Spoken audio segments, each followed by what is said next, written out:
What happens when the person everyone believes is guilty might actually be innocent, and the only one who knows the truth is too afraid to speak? If you're enjoying the story, please like, share, and subscribe. We'd love to hear from you, so tell us in the comments where you're watching from. We love hearing from our viewers around the world. The courtroom was so quiet you could hear a pin drop. Everyone sat frozen in their seats, their eyes locked on the woman standing in the middle of the room. She wore a blue uniform that looked old and worn. Her hands were tied together with cold metal handcuffs that made a soft clinking sound whenever she moved. Her name was Maria, and she was a maid who had worked for the richest family in the city for 7 long years. Maria's face was wet with tears. Her eyes were red and puffy from crying all night. She looked down at the floor because she was too scared to look at anyone else. Behind her sat rows and rows of people. Some were reporters with cameras and notebooks. Some were curious neighbors who had heard about the case on the news. Some were rich people from the same social circle as her employer, all dressed in expensive clothes and shiny jewelry. They whispered to each other behind their hands, and every whisper felt like a knife in Maria's back. At the front of the room sat the judge, an old man with gray hair and thick glasses. His face was serious and stern, like a statue carved from stone. Next to him stood the prosecutor, a tall man in a black suit who held a stack of papers in his hands. He cleared his throat, and the whole room felt even more silent than before. "Ladies and gentlemen," the prosecutor began, his voice loud and clear. "The evidence in this case is simple and undeniable. 3 weeks ago, a priceless diamond necklace disappeared from the home of Mr. Richard Thornton, one of our city's most respected businessmen. This necklace was worth more money than most people will see in their entire lives. It belonged to Mr. Thornton's late wife, and it carried not just financial value, but deep emotional meaning to the family." He paused and looked around the room, making sure everyone was paying attention. Then he pointed directly at Maria. The very next day after the necklace went missing, security guards found a black bag hidden under this woman's bed in the servants' quarters. Inside that bag was a stolen necklace, wrapped carefully in a cloth. The evidence is clear. The motive is obvious. Maria needed money.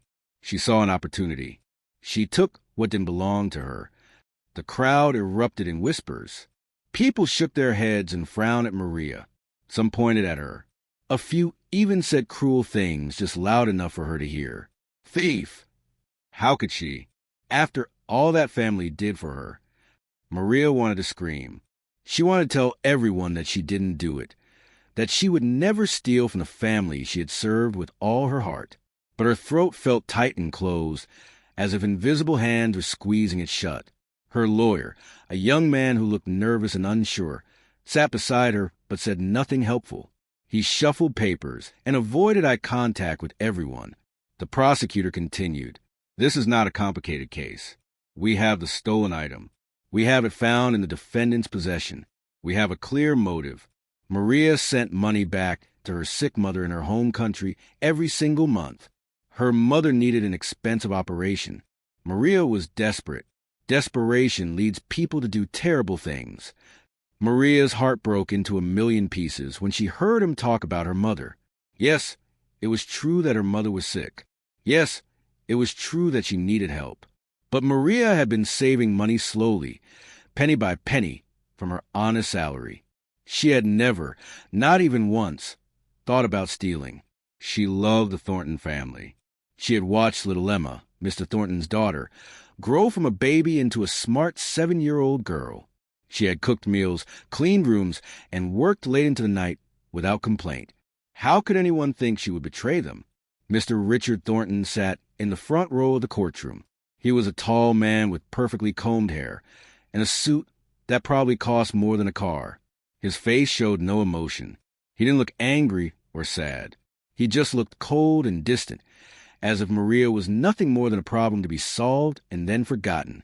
Next to him sat his daughter, Emma, a small girl with curly brown hair and big, frightened eyes. Emma kept staring at Maria, and there was something strange in her look. It wasn't anger or disgust like the others. It was something else, something that looked almost like guilt.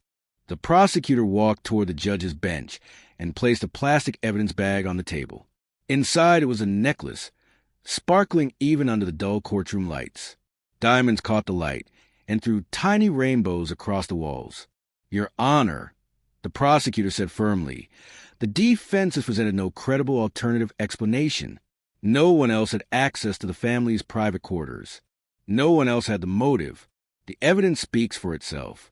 We ask that Maria Santos be found guilty of theft and be sentenced according to the full extent of the law." The judge nodded slowly and made some notes with his pen.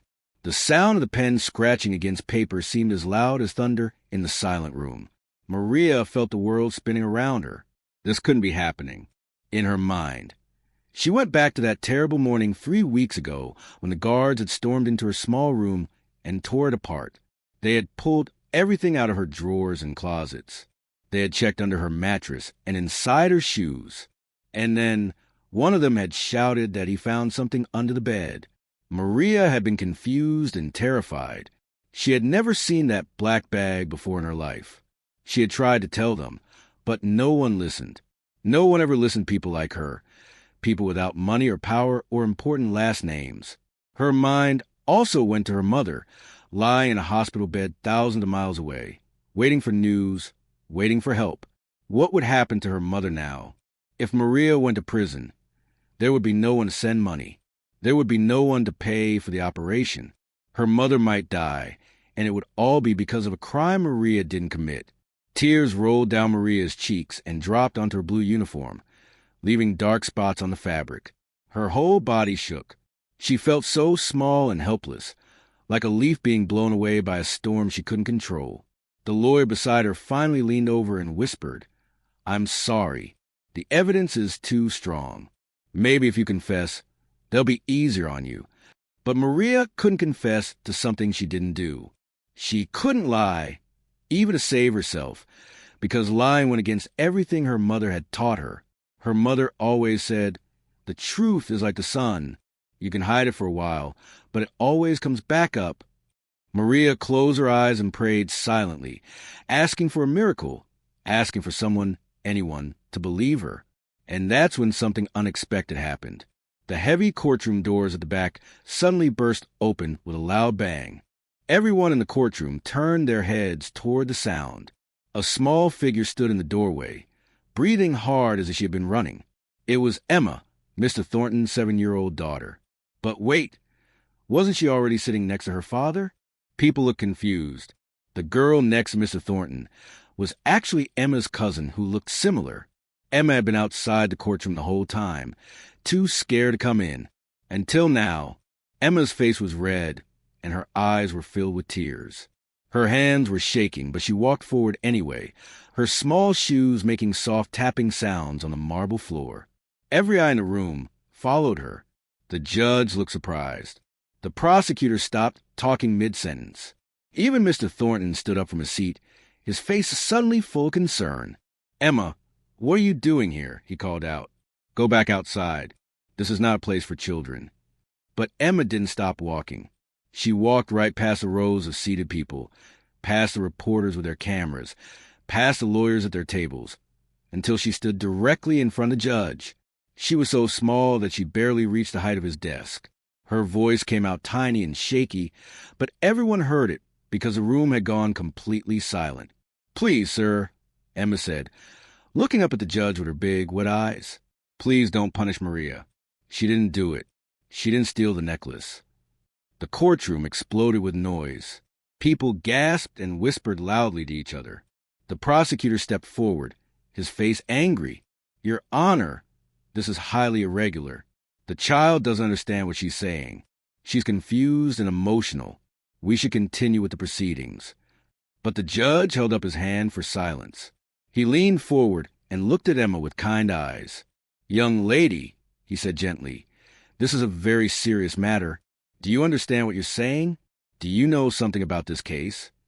Emma nodded her head quickly, her curls bouncing. "Yes, sir. I know everything. I saw what happened that night. Maria didn't take the necklace. She would never do that. She loves us. She takes care of me. She makes me soup when I'm sick and tells me stories before bed. She's like family." Tears were now pouring down Emma's face, but she kept talking, her voice getting stronger. Let her go. Emma suddenly shouted, surprising everyone with the power in her small voice. Let her go. I know who is guilty. The whole courtroom seemed to freeze. Maria looked up the first time, hope flickering in her eyes like a small candle in the darkness. Mr. Thornton's face had gone pale. The judge leaned even further forward. If you know who did this, the judge said slowly and carefully, you must tell us. The truth is very important. Who took the necklace, Emma? Emma turned around and her small finger pointed directly at a man sitting 3 rows back. He was a thin man with glasses and a nervous expression. He wore a gray suit that was slightly too big for him. His name was Mr. Stevens, and he was Mr. Thornton's personal accountant. He had worked for the family for 5 years and handled all their money and financial records. It was him, Emma declared, her finger steady and sure. Mr. Stevens took the necklace. The courtroom erupted again, but this time even louder. People stood up to get a better look. Cameras flashed. Mr. Stevens himself jumped to his feet, his face turning bright red. That's ridiculous, he sputtered. That's absolutely insane. Why would I steal from my employer? I make a good salary. This child is clearly making things up. But Emma didn't back down. She stared right at him. I saw you, she said, 3 weeks ago, on the night the necklace disappeared. I couldn't sleep because I had a bad dream, so I got up to get some water. I saw you coming out of my father's study where the necklace was kept in the safe. You were carrying something small and shiny. You wrapped it in a cloth and put it in your briefcase. Then I saw you the next day going into the servants' quarters when everyone was at breakfast. You put something under Maria's bed. I saw everything. The color drained completely from Mr. Stevens' face. He opened his mouth, but no words came out. His hands started shaking.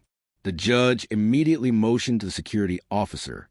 Officer, please detain Mr. Stevens for questioning, the judge ordered. As the officer approached him, something inside Mr. Stevens seemed to break. His shoulders slumped. His head dropped. And then, in a voice barely louder than a whisper, he said the words that changed everything. I did it. The courtroom went wild. People shouted. Reporters scribbled frantically in their notebooks. Cameras clicked and flashed like lightning. The officer grabbed Mr. Stevens by the arm. I did it, Mr. Stevens repeated, louder this time. His voice was filled with shame and defeat. I took the necklace. I needed the money. I had gambling debts. Terrible debts. Dangerous people were threatening me. I thought I could sell the necklace and pay them off. I thought no one would ever know. And when they started investigating, I panicked. I planted it in Maria's room because I knew everyone would believe she did it. No one questions when a poor maid is accused. No one doubts it. He looked at Maria, and tears filled his eyes. I'm so sorry, he whispered. I'm so sorry. You didn't deserve this. Maria couldn't speak. She just stared at him in shock, unable to process that her nightmare was finally ending. The judge banged his gavel hard on the desk, the sound echoing through the chaos. Order. Order in the court. When everyone finally quieted down, the judge looked at Emma with an expression of deep respect. Young lady, you are very brave. You may have just saved an innocent woman's life. But I have to ask you something important. If you saw all this happen 3 weeks ago, why didn't you tell anyone sooner? Why did you wait until now? This was the question everyone wanted answered. Emma's face crumbled and fresh tears spilled down her cheeks. She looked over at her father, and her voice came out small and scared. Because I was afraid, she admitted. That night, when I saw Mr. Stevens, he saw me too. He told me that if I said anything to anyone, something bad would happen to Maria. He said he would make sure she got in even bigger trouble. I didn't know what to do. I was so scared. She took a shaky breath and continued. But that wasn't the only reason. I was also afraid of my father. Mr. Thornton stood up, his face shocked. Emma, what do you mean? Emma turned to face him, her small body trembling. Daddy, you're always so busy with work. You're always so serious. Whenever I try to talk to you about something important, you tell me you don't have time or that I'm too young to understand. I thought if I told you what I saw, you wouldn't believe me. I thought you would get angry at me for being up past my bedtime. I thought you would punish me instead of listening to me." She wiped her nose with her sleeve. "And I couldn't let Maria go to jail knowing the truth. I couldn't. She's been more of a parent to me than anyone. She listens to me. She cares about me. So I had to come here today. I had to be brave like Maria always tells me to be. I had to tell the truth no matter how scared I was." The courtroom was silent again, but this time it was a different kind of silence. It wasn't the silence of judgment or suspense. It was a silence of people whose hearts were breaking and healing at the same time. Many people in the audience were crying now, including some of the reporters. Mr. Thornton walked toward his daughter. His expensive shoes clicked on the floor. When he reached her, he didn't say anything at first. He just knelt down so he was at her level, and then he pulled her into the tightest hug he had ever given her. "I'm sorry," he whispered into her hair, his own voice breaking. "I'm so sorry, Emma. You should never have been afraid to talk to me. Never. You are the bravest person I know." The judge watched this moment with soft eyes. Then he turned his attention to Maria. The judge cleared his throat, and everyone's attention shifted back to him. His old face was serious, but his eyes were warm and kind now. He looked at Maria, who was still standing in her handcuffs, tears streaming down her face, hardly daring to believe what was happening. "Officer," the judge said in a firm, clear voice, "remove those handcuffs from Miss Maria Santos immediately." The officer moved quickly. He took out his keys and unlocked the cold metal cuffs that had held Maria's wrists. The moment they fell away, Maria brought her hands to her chest and sobbed. Her whole body shook with relief and emotion. She had spent 3 weeks thinking her life was over, thinking she would go to prison for a crime she didn't commit, thinking her mother would die without help. And now, in just a few minutes, everything had changed. The judge banged his gavel once more. "Based on the confession of Mr. Stevens and the testimony of the witness, I hereby declare Maria Santos innocent of all charges. This case against her is dismissed immediately." The courtroom exploded with applause. People who had been whispering cruel things about Maria just an hour ago were now clapping and cheering. Some were crying. The reporters were taking pictures of everything. Maria collapsed into her chair, covering her face with her hands, unable to stop crying. Her young lawyer, who had been useless during the whole trial, now patted her shoulder awkwardly, looking relieved. Mr. Stevens was led away by 2 officers. His head hung low in shame. As he passed Maria, he stopped for just a moment. "I destroyed your life to save mine," he said quietly, his voice thick with regret. "There's nothing I can do to make this right, but I will spend every day for the rest of my life trying to be a better person. I'm truly sorry." Maria looked up at him. Her eyes were red and swollen, but there was no hatred in them. She was too tired for hate. She simply nodded, acknowledging his words. Sometimes forgiveness doesn't come with words. Sometimes it just comes with letting go of the anger that would only hurt you more. After Mr. Stevens was taken away, Mr. Thornton approached Maria slowly. He still held Emma's hand. His face looked different now. The cold, distant expression was gone. In its place was something softer, something almost broken. He stood in front of Maria, and for a long moment, he just looked at her. Then, to everyone's surprise, this proud, wealthy, powerful man did something no one expected. He got down on his knees in front of his maid. "Maria," he said, his voice shaking, "I owe you more than an apology.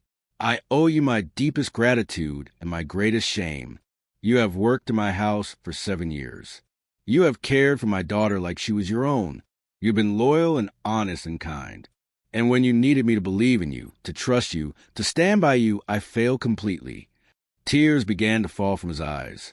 This man, who probably hadn't cried in 20 years, was crying now in front of a room full of people. "I was so quick to believe you were guilty. I didn't even question it. I didn't give you a chance to defend yourself. I just assumed the worst because you were made, and the evidence seemed clear. I let my position and my pride blind me to the truth. I let you suffer for 3 weeks in jail, scared and alone, while I sat in my comfortable house, never once doubting the story I was told." He reached out and took Maria's hands in his. Please forgive me. I know I don't deserve it. I know no apology can give you back those 3 weeks or take away the pain and fear you felt. But I am truly, deeply sorry. And I want you to know that from this day forward, things will be different. You are not just an employee. You are family. You have proven that you have more integrity in your little finger than I have in my entire body. Maria looked down at this rich, powerful man kneeling before her, holding her hands, begging for her forgiveness. Just this morning, she thought she had lost everything. Now, the world had turned upside down again, but in a way she never could have imagined. "Mr. Thornton," she said softly, her accent thick with emotion, "I forgive you. How can I not forgive you when your daughter just saved my life, when she was brave enough to speak the truth even though she was afraid? Emma has your goodness inside her. Maybe you just forgot it was there." Mr. Thornton looked at his daughter and pulled her into another embrace. Emma wrapped her small arms around her father's neck. "I won't forget anymore," he promised. "I won't forget what matters." The judge, who had been watching all of this quietly, smiled for the first time that day. He leaned back in his chair and spoke, his voice carrying across the courtroom. "Today we have witnessed something rare and precious. We have seen how pride can blind us, how assumptions can destroy innocent lives, and how wealth and power mean nothing in the face of simple truth. We have also seen tremendous courage from the smallest person in this room." He looked directly at Emma. "Young lady, you have taught everyone here a lesson that many adults forget. Truth has no age. Justice has no age. Courage has no age. You did what was right even when it was terrifying. You saved a life today. Never forget how powerful your voice is." Emma nodded, her face serious and proud. The judge then turned to address the whole courtroom. "Let this case be a reminder to all of us. We must never be so quick to judge. We must never assume guilt based on someone's position in society. And we must always listen to the voices that speak truth, no matter how small or young they may be." He banged his gavel one final time. "This court is adjourned." People began to stand and talk excitedly. Reporters rushed forward trying to get interviews. But Maria, Mr. Thornton, and Emma stayed together in their small circle, holding on to each other like survivors of a terrible storm. Outside the courthouse, the sun was shining brightly. The sky was blue and clear, as if the whole world had been washed clean. Maria stepped out into the light, breathing in fresh air for the first time as a free woman. Emma held her hand on one side, and surprisingly, Mr. Thornton held her other hand. Cameras flashed all around them, but Maria didn't care. She thought about her mother in the hospital far away. She would call her tonight with the good news. She would tell her that the money she had saved was still there, that she could still afford the operation, that everything would be okay. She thought about the dark jail cell she had been living in, the terrible food, the cold nights, the fear that ate at her every single moment. She had survived. She had held on to hope even when it seemed impossible. And somehow, miraculously, the truth had won. Emma squeezed her hand and looked up at her with a big smile. "Maria, can we have pancakes for breakfast tomorrow? The kind you make with the blueberries?" Maria laughed through her tears. It was the most beautiful sound. "Yes, my sweet girl. We can have all the pancakes you want." Mr. Thornton smiled too, and in that smile was a promise. A promise to be better, to listen more, to never let pride and assumptions hurt the people he cared about. A promise to be the father Emma deserved and to treat Maria with the respect she had earned 1,000 times over. As they walked toward the car, Maria thought about something her mother used to tell her when she was a little girl, even younger than Emma. The truth is like the sun. You can hide it for a while behind clouds and darkness, but eventually it always rises. And when it does, it lights up everything. Today, the truth had risen. Today, the light had won. And today, Maria understood that forgiveness was not about forgetting the pain or pretending it didn't happen. Forgiveness was about choosing freedom over bitterness. It was about choosing hope over hate. It was about understanding that people make mistakes, even terrible ones, and that growth is possible when we're brave enough to admit we were wrong. The courthouse doors closed behind them, but a new door had opened, a door to healing, to to second chances, to a family that was finally learning what it meant to truly see and value each other. Emma's courage has started it all. One small voice, one brave heart, one child who refused to let an innocent person suffer. Truth has no age. Justice has no age. And love, real love, has no limits. If this story touched your heart, please like, share, and subscribe. We'd love to hear your thoughts in the comments below. Where are you watching from? Your support means a world to us and helps us bring you more powerful stories like this one. Thank you for being part of our community.